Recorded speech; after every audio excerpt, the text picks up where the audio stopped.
Okay, so yung next naman natin sa string, meron na built-in na function sa string na pwede natin gamit, kagaya ng append.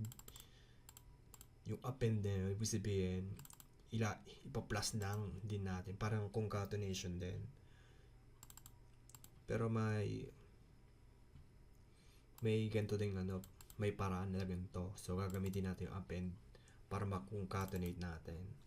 So, hindi ko to gustong gamitin na paraan kasi gagamitin mo yung append. Kung hindi nyo alam yung append, kung marami na ang experience sa programming, self-explanatory na lang to.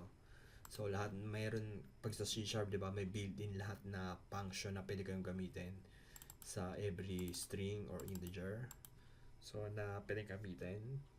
So, ganun din yung logic. So, ang gagawin lang nito, i-append nyo lang to dito. So, pag niran natin, okay, so full name siya. So, basically, ayun yun. Okay, doon tayo sa next natin tutorial.